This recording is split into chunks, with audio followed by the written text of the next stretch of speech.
बिस्मिल्लाहिर्रहमानिर्रहीम। अस्सलाम वालेकुम स्टूडेंट्स।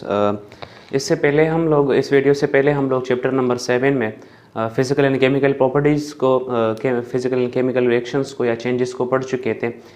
और हमने कहा था कि केमिकल चेंजेस वो होती है जिसमें कोई न्यू प्रोडक्ट्स बने। तो इन न्यू प्रोडक्ट्स के ज़रिए हमें क्या मिल रहा है? फर्टिलाइज़र्स मिल रहे हैं। फर्टिलाइज़र्स को उर्दू में खाद कहा जाता है। ये वो चीज़ें होती है जिसको हम सॉइल में ऐड करते हैं। क्यों ऐड कर रहे हैं? क्योंकि प्लांट्स को अगर प्लांट्स को कुछ न्यूट्रिएंट्स की कमी है, अगर न्यूट्रिएंट्स की कमी है तो उसको पूरा करने के लिए हम क्या यूज़ करते हैं? फर्टिलाइज़र्स यूज़ करते हैं। ठीक है, यानी कि अगर सिंपल अल्फाज में हम कहें तो फर्टिलाइज़र्स वो सब्सटेंसेस होती हैं जो हम प्लांट्स को देते हैं ताकि उसकी डिफिशिएंसी कम हो जाए। यानी कि उसमें अगर किसी चीज़ की कमी है, किसी न्यूट्रिएंट की, लाइक नाइट्रोजन की उसमें कमी है या कार्बन की है या दूसरे फॉस्फोरस की है या सल्फ़र की है, तो उसको कम किया जा सके। ठीक है, अगर हम उसके फ़िज़िकल प्रॉपर्टीज़ की बात करें तो फर्टिलाइज़र्स में जो ये 4 फिज़िकल प्रॉपर्टीज़ है बहुत अहमियत के हामिल है, जिसमें सबसे पहले है पार्टिकल साइज़। जो फर्टिलाइज़र्स के दाने होते हैं इसका फ़िज़िकल साइज़ बहुत मैटर करता है, क्योंकि अगर उसका पार्टिकल साइज़ छोटा है तो इसका मतलब न्यूट्रिएंट्स जल्दी से रिलीज़ हो जाएंगे और प्लांट्स जल्दी से ग्रो करेगा। इसके अलावा हमारे पास डेंसिटी है। डेंसिटी क्या होती है? डेंसिटी होती है कि वो पार्टिकल, अगर हम फर्टिलाइज़र्स की पार्टिकल्स की बात करें तो उसके अंदर मॉलिक्यूल्स किस तरह, कितने क्लोजली पैक्ड है। अगर बहुत ज़्यादा क्लोज है तो इसका मतलब डेंसिटी ज़्यादा होगी, और अगर बहुत ज़्यादा क्लोज नहीं है तो इसका मतलब डेंसिटी कम होगी। तो अगर डेंसिटी उसकी कम है फिज़िकल प्रॉपर्टीज़ की, तो इसका मतलब उसका साइज़ बड़ा होगा, और साइज़ बड़ा होगा तो जगह को घेरेगा, स्टोरिंग में मसला होगा हमारे लिए। तो डेंसिटी भी बहुत अहमियत का हामिल है। Next, granule hardness. अच्छा, अब नेक्स्ट जो हमारे पास फिज़िकल प्रॉपर्टी है फर्टिलाइज़र की, कि उसकी हार्डनेस। अब अगर हमारे पास पार्टिकल्स है और फर्टिलाइज़र्स के पार्टिकल्स है और वो सॉफ्ट है, तो उससे क्या होगा? हमें स्टोरिंग में बहुत ज़्यादा मसला होगा। अगर हमने पार्टिकल्स को दूसरे शहरों में या दूसरे गांव में पहुंचाना है तो किसी गाड़ी में या किसी गोदाम में स्टोर तो करना पड़ेगा। अगर हम उसको स्टोर कर रहे हैं और उसके पार्टिकल्स सॉफ्ट है तो इसका मतलब वो ख़राब हो सकते हैं, वो सॉफ्ट होने की वजह से ख़राब हो सकते हैं। तो जी हमारे पास उसकी हार्डनेस भी बहुत अहमियत का हामिल है। नेक्स्ट जो आखिरी हमारे पास है वो मॉइस्चर कंटेंट है।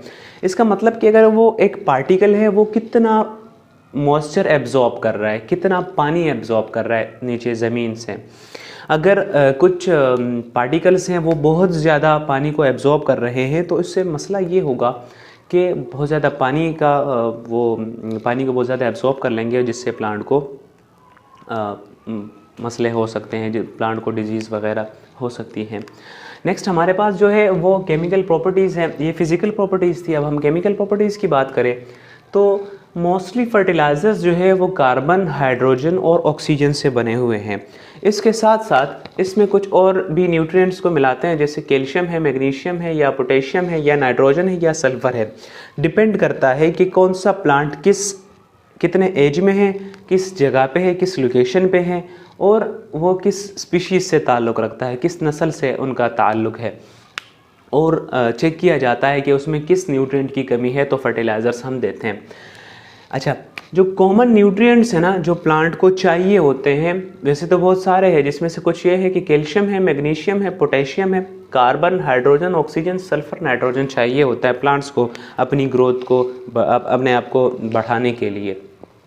नेक्स्ट, अच्छा, अब हमारे पास जो कुछ कॉमन फर्टिलाइज़र्स हैं जिसमें हमारे पास अमोनियम नाइट्रेट है। अमोनियम नाइट्रेट दरअसल बनता कैसे है कि इसको अमोनिया को नाइट्रिक एसिड से मिलाते हैं, HNO3 नाइट्रिक एसिड और अमोनिया जब मिलता है तो क्या बनाता है? अमोनियम नाइट्रेट बनाता है। इसी तरह पोटेशियम नाइट्रेट और सोडियम नाइट्रेट है, ये हमारे पास कॉमन फर्टिलाइज़र्स में आते हैं।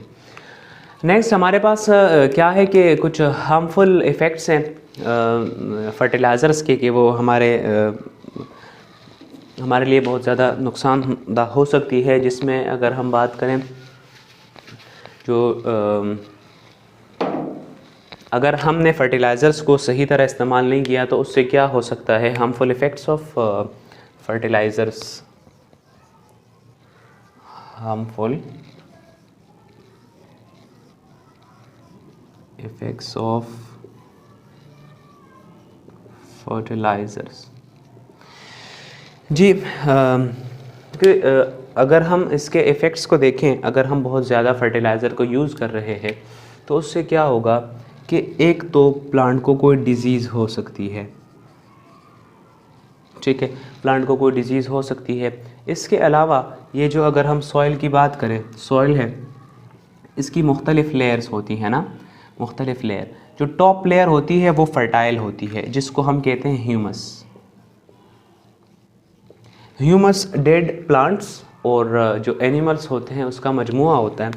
ये फर्टिलाइज़र्स क्या करेंगे, अगर हम बहुत ज़्यादा इस्तेमाल कर रहे हैं ये इस ह्यूमस को डिस्ट्रॉय कर देंगे, और ये बहुत ज़्यादा फर्टाइल होती है, इससे प्लांट को बहुत ज़्यादा न्यूट्रिएंट्स मिलते हैं।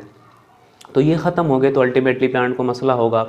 दूसरा डिज़ीज़ हो सकती है प्लांट को, प्लस जो सॉइल है उसमें वो भी ख़राब हो सकती हैं, यानी कि उसमें फिर वो होगा कि प्लांट्स की ग्रोथ मुश्किल हो जाएगी।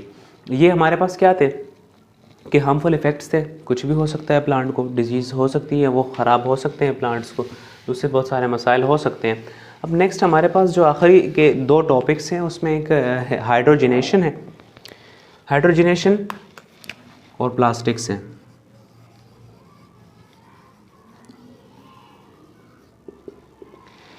हाइड्रोजिनेशंस क्या होती हैं? दरअसल हाइड्रोजिनेशंस कहते हैं जब हम वेजिटेबल ऑयल को चेंज करें किस में, घी में, यानी कि फैट्स में, ये प्रोसेस कहलाता है हाइड्रोजिनेशन। इसमें होता क्या है कि हम वेजिटेबल ऑयल लेते हैं, ठीक है जी, वेजिटेबल ऑयल लेते हैं, इसमें से हाइड्रोजन को गुजारते हैं निकल की प्रेजेंस में। निकल एक एलिमेंट है, निकल मौजूद होता है। ये प्रोसेस होते हुए वेजिटेबल ऑयल से के साथ हम हाइड्रोजन को ऐड करते हैं निकल की मौजूदगी में, तो उससे क्या बनता है, फैट्स, जो कि हमारे घरों में वनस्पति घी के नाम से हम उसको जानते हैं। तो वेजिटेबल ऑयल से फैट्स बनाना ये कहलाता है हमारे पास हाइड्रोजिनेशन। अच्छा जी, नेक्स्ट और आखिरी जो हमारा टॉपिक है वो है प्लास्टिक्स का, कि प्लास्टिक्स क्या होती हैं। प्लास्टिक दरअसल प्लास्टिक्स जो है वो पॉलीमर होती है। पॉलीमर एक बड़ा मॉलिक्यूल होता है जो कि मोनोमर से बना हुआ होता है। मोनोमर का मतलब सिंगल मॉलिक्यूल से क्या बनता है, पॉलीमर बनता है, मोनोमर।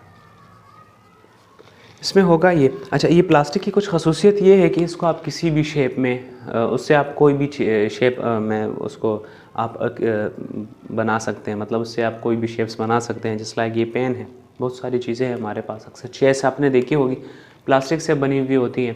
प्लास्टिक की दूसरी खसूसियत ये है कि ये इंसुलेटर है, इंसुलेटर है ये प्लास्टिक से। इंसुलेटर क्या काम करता है? इंसुलेटर वो चीज़ें होती हैं जिससे हम इलेक्ट्रिसिटी को पास नहीं हो सकती, वो चीज़ें जिससे इलेक्ट्रिसिटी पास नहीं हो सकती इंसुलेटर्स कहलाती हैं। ये हमारा चैप्टर नंबर 7 था। अगर आपको कोई क्वेश्चंस वगैरह हो तो आप अपने ग्रुप्स में कर सकते हैं। इसके अलावा आप क्लास में भी क्वेश्चंस कर सकते हैं। उम्मीद है आप सबको क्लियर हो चुका होगा। अस्सलाम, अल्लाह हाफ़िज़।